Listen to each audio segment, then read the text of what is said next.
আজকের ভিডিওটা একটু অন্যরকম হতে চলেছে। আমার একটা খুশির মুহূর্ত তোমাদের সাথে শেয়ার করব, না শেয়ার করে আর পারলাম না।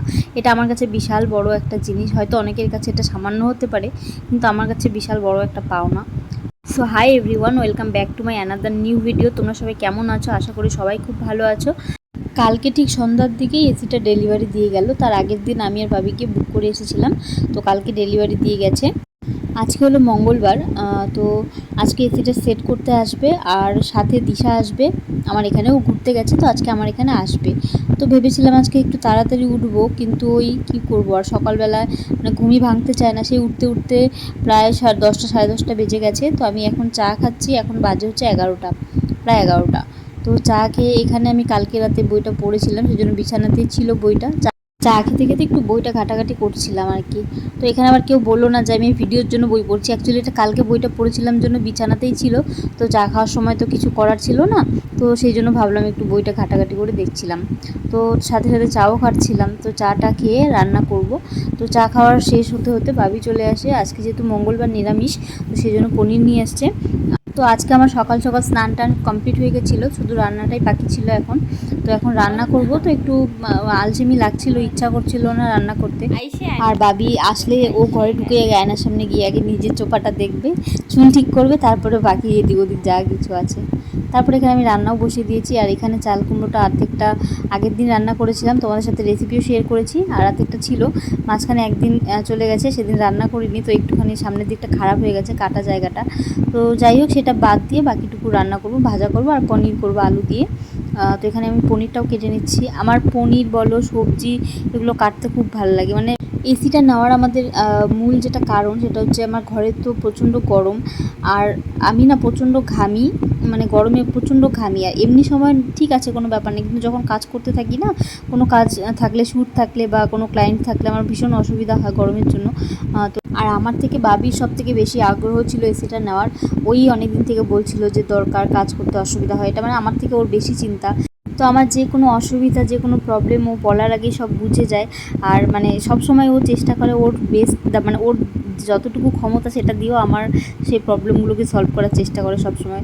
তো আমি খুব ব্লেসড এই জিনিসটাতে। আমি এরকমই একজন লাইফ পার্টনার চেয়েছিলাম সবসময়ই। তো এটা হয়তো ভগবানের আশীর্বাদ, আমার মায়ের আশীর্বাদ অবশ্যই। তো ভগবানকে অনেক অনেক থ্যাংক ইউ জানাই ওকে আমার লাইফে দেওয়ার জন্য। ও ভীষণ ভালো, ভীষণ কেয়ারিং ও আমার প্রতি। তো আমরা দুজনেই ভীষণ খুশি, এত বড় একটা জিনিস আমরা করতে পেরেছি।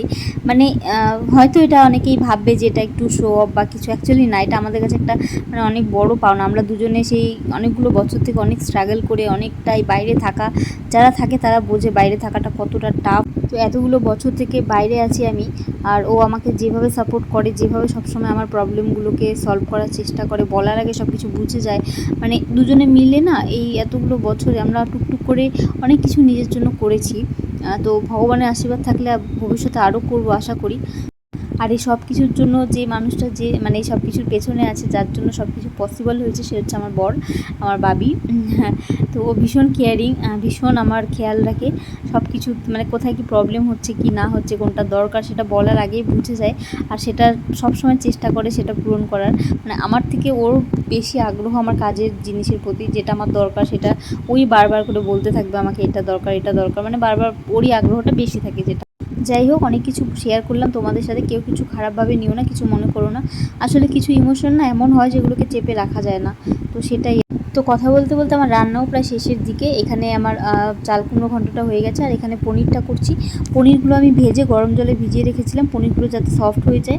আর এই গরম জলটাই আমি ঝোলে ইউজ করবো, সেই জন্য মশলা কষানোর জন্য কিন্তু গরম জলটাই ওখান থেকে একটু আমি এখানে দিলাম। তো দেখো, এখানে কষানো হয়ে গেছে সবজি, আলুগুলোকে মশলার সাথে।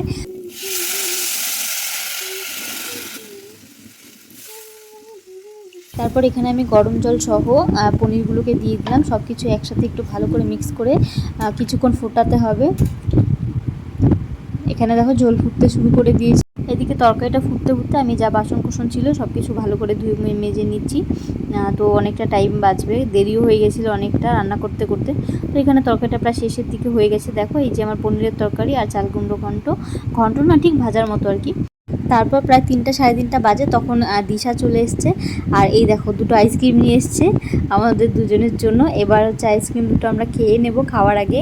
তো এখানে আমরা আইসক্রিমটা আগেই খেয়ে নিয়েছি, তারপরে ভাত খাওয়ার সময় দেখি দুজনের কারোরই সেরকমভাবে খিদে পাচ্ছিল না। এবার লেটও হয়ে যাচ্ছিলো, বিকেল হয়ে যাচ্ছিলো, এবার খেতে তো হবেই একটু। তো মানে আইসক্রিমটাকে আমরা আগে খেয়ে ভুল করে নিয়েছি। তারপর আমি তো কোনো রকম খেয়ে নিয়েছি যতটুকু নিয়েছিলাম।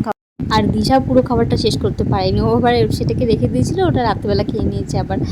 তো যাই হোক, এখানে আমরা অনেকক্ষণ আইসক্রিম খেতে খেতে বসে অনেকক্ষণ গল্পও করেছিলাম, তো লেটও হয়ে গেছিলো অনেকটা। তারপর এখানে আমরা দুজনে মিলে বসে পড়েছি খাওয়া দাওয়া করতে। তারপর খাওয়া দাওয়া করতে করতেই মানে আমাদের খাওয়া দাওয়াও শেষ হয়েছে, তখনই ফোন করেছে এই দাদারা চলে এসছে এসিটা সেট করার জন্য। তো এখানে সেট করছিল, এই কাজকর্ম করছিল, আমি এখানেই দাঁড়িয়েছিলাম।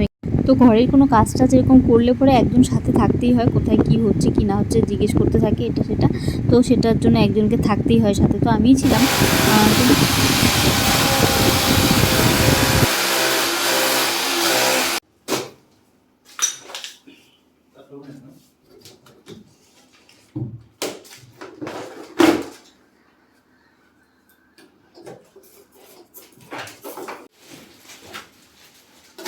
কি জানি ওইখানে আবার রাইখে আসছো নাকি।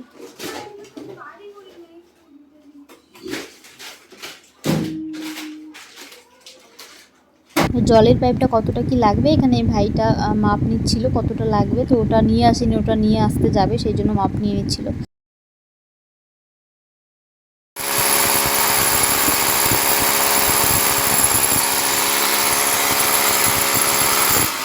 সাথে দাঁড়িয়েছিলাম, কাজ দেখছিলাম, বোর হচ্ছিলাম, মানে এতক্ষণ লাগে এগুলো সেট করতে, তো দাঁড়িয়ে দাঁড়িয়ে বোরও হচ্ছিলাম। তো সেই জন্য আমি এদিকে ছাদে উঠে গাছগুলোকে দেখছিলাম আর ওয়েদারটা দেখছিলাম। ওয়েদারটা ভালোই ছিল, কিন্তু গরম ছিল, একটা একটা কেমন ভ্যাপসা গরম ছিল ঘরের ভেতরে, কিন্তু বাইরের ওয়েদারটা বেশ ভালোই ছিল দেখতে, মেঘলা মেঘলা ছিল। বাহ, এই দেখো এসি সেট হয়ে গেছে, একটা আলাদাই আনন্দ হচ্ছিল আর কি, মানে কি বলবো।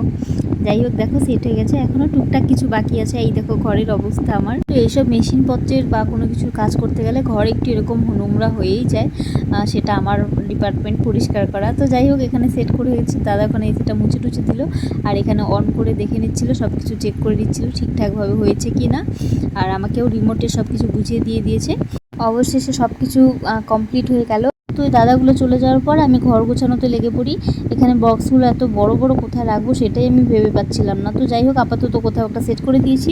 তারপর এখানে সব ঝেড়ে ঠেড়ে, এত নোংরা হয়েছে, ধুলো পড়েছে, ড্রিল মেশিন দিয়ে কাজ করেছে যখন, এত ধুলো পড়েছে ঘরের মধ্যে দেখো।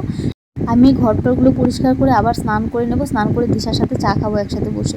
তো এখানে বাবিও চলে এসছে, আমি ঘর ঝাড় দিতে দিতে আমার অবস্থা দেখো, ঘেমে ঠেমে অস্থির। বাবি এখানে দেখতে এসছে যে এটা ঠিকঠাকভাবে সেট হয়েছে কিনা। তো দোকান থেকে যেহেতু ডাইরেক্ট এসছে, ও এখনই চলে যাবে আবার বাড়িতে, বাড়ি গিয়ে খাওয়া দাওয়া করবে, স্নান করবে। আমিও ফ্রেশ হয়ে নেবো, ফ্রেশ হয়ে দিশার সাথে বসে চা খাবো। আর এই দেখো আমার ঘর পরিষ্কার হয়ে গেছে কমপ্লিট। আজকের মতো ভিডিওটা এখানেই শেষ করছি। সবাই ভালো থেকো, সুস্থ থেকো, আর জানিও কেমন লাগলো ভিডিওটা। আর সবাই অবশ্যই পাশে থেকো, সাপোর্ট করো, আশীর্বাদ করো, আরও যেন জীবন অনেক কিছু করতে পারি, অনেক কিছু ইচ্ছা আছে। তো সবাই অবশ্যই পাশে থেকো। তো দেখা হচ্ছে পরের কোনো ভিডিওতে, কোনো একটা ব্লগে। ততক্ষণের জন্য সবাই খুব ভালো থেকো, সুস্থ থেকো, আর আনন্দে থেকো। চলো দেখা হচ্ছে পরের কোনো ভিডিওতে। Tata, bye bye.